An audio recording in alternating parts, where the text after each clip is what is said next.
Assalamualaikum warahmatullahi wabarakatuh.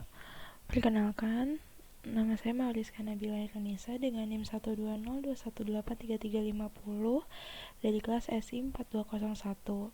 Di sini saya akan menjelaskan mengenai modul 9 APSI, yaitu Modeling Object State menggunakan State Machine Diagram atau diagram mesin negara.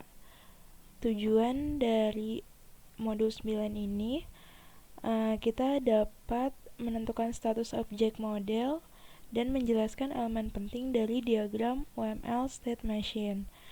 Lalu ini proses mapping atau dana proses diawali dengan stakeholders mental model, lalu ada NFRS dan FRS, dan diakhiri dengan code. Lalu yang pertama, memperkenalkan status objek. Dalam memperkenalkan status objek, ada dua cara untuk memikirkan keadaan objek, yaitu yang pertama, keadaan objek adalah kumpulan nilai atribut khusus untuk objek, dan keadaan objek menggambarkan perilaku objek relatif terhadap rangsangan eksternal. Modul ini mempertimbangkan definisi kedua. Lalu mengidentifikasi elemen-elemen diagram mesin negara. Yang pertama, ada cooling di sini sebagai state node, lalu tanda panah transition, lalu terdapat initial state di awal dan final state di akhir. Lalu cooling, idle, dan heating merupakan tiga objek dalam diagram ini. Lalu turn off unit sebagai transition triggernya. Lalu ada transisi state. Sebuah state transition menampilkan sebuah perubahan pada state saat runtime terjadi. Di sini ada trigger event, yaitu when real time upper bound. Lalu ada initial state-nya, lalu ada turn on unit sebagai trigger event juga. Lalu ada guard condition yang heater installed. Lalu ada turn on fan, itu sebagai action. Lalu ada turn off unit, lalu ada final state. Selanjutnya, struktur internal pada node state.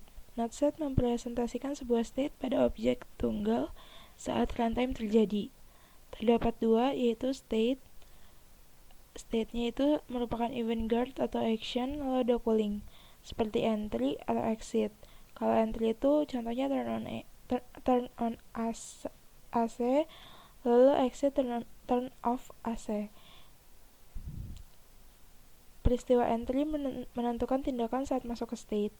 Peristiwa exit menentukan tindakan saat keluar dari state. Peristiwa do menentukan tindakan yang sedang terjadi, dan Anda juga dapat menentukan kejadian spesifik dengan tindakan yang sesuai. Lalu melengkapi diagram mesin negara HVAC. Yang pertama ada cooling, lalu di cooling sendiri ada entry dan exit. Entry ada turn on AC, lalu exit turn off AC. Lalu ada initial dan final state. Lalu ada trigger event seperti turn on unit dan turn off unit. Lalu ada heating di bawahnya. Membuat diagram mesin negara untuk objek yang kompleks. Yang pertama caranya itu gambar inisial dan akhir state atau final state untuk objek. Yang kedua, gambar state tetap pada objek. Yang ketiga, tentukan pemesanan parsial pada state yang tetap selama masa hidup dari objek. Yang keempat, tentukan peristiwa yang memicu transisi antara keadaan objek. Tentukan tindakan transisi jika tindakan transisi itu ada. Lalu yang terakhir, tentukan kejadian dengan state jika ada. Step yang pertama atau tahapan pertama, kita mulai dengan initial dan final state. Yang kiri itu initial state dan yang kanan final state. Step kedua atau tahap kedua, menentukan status objek. Di sini terdapat 3 status objek, yaitu ada cooling, idle, dan heating. Selanjutnya, tahapan 3, menentukan hubungan parsial dengan keadaan. Dari initial state, lalu ada 3 objek, cooling, idle, dan heating. Lalu final state dihubungkan dengan anak panah seperti gambar tersebut. Step keempat atau tahap keempat, tentukan transisi event dan action. Setelah kita tambahkan anak panah di dalam diagram, lalu ada when real time upper bound, bisa dilihat di gambar, itu merupakan trigger eventnya. Lalu turn on unit juga sebagai trigger event, dan heater install, turn on fan itu sebagai actionnya. Tahap kelima itu menjelaskan kejadian dengan state. Nah, menjelaskan kejadian dengan state itu seperti entry dan exit yang ada pada objek cooling dan heating. Bisa dilihat entry sendiri, contohnya itu turn on AC, dan exit turn off AC. Selanjutnya di heating, entry turn on heater dan exit turn off heater. Setelah pemicu kejadian atau after event trigger, yaitu peristiwa yang harus terjadi setelah periode waktu ditunjukkan dengan menggunakan peristiwa setelah pemicu atau triggernya sendiri. Lalu selanjutnya untuk memancarkan transisi setelah 10 menit, menentukan acara pada transisi tersebut setelah 10 menit. Lalu yang terakhir, acara ini atau event sering digunakan untuk timeout. Transisi diri. Transisi mandiri adalah transisi keadaan dengan keadaan yang sama untuk semua dan tujuan transisi. Seperti yang kita bisa lihat, terdapat gambar dari transisi diri. Lalu selanjutnya ada persimpangan. Dalam OML, sebuah junction dapat digunakan untuk menyederhanakan diagram dengan memecah transisi menjadi beberapa fragmen, sehingga dapat mengurangi duplikasi peristiwa pemicu, penjaga, ataupun tindakan. Contoh berikut menunjukkan urutan transisi negara, urutan peristiwa, evaluasi penjaga, dan tindakan. Di sini ada diagram atau gambar yang menunjukkan dari persimpangan itu sendiri. Selanjutnya, kita masuk ke contoh dari persimpangan.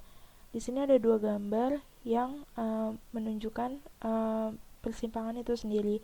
Yang kiri adalah stack example without using a junction, dan yang kanan equivalent stack example using a junction.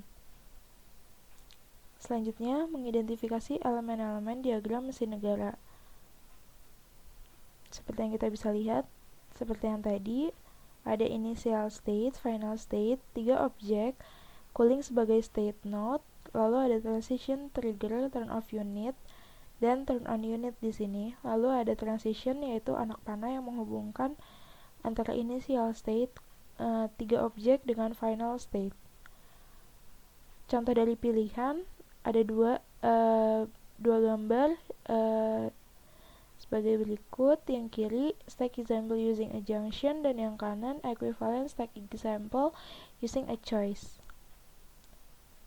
Lalu yang terakhir, kita masuk ke dalam ringkasan atau kesimpulan dari modul 9 ini. Yang pertama, objek mungkin memiliki status yang mendefinisikan perilaku nilai untuk objek. Dan yang terakhir, diagram mesin keadaan menyediakan mekanisme untuk memodelkan keadaan dan transisi dari suatu objek. Sekian penjelasan dari saya mengenai modul 9 APSI, kurang lebihnya mohon maaf. Wassalamualaikum warahmatullahi wabarakatuh.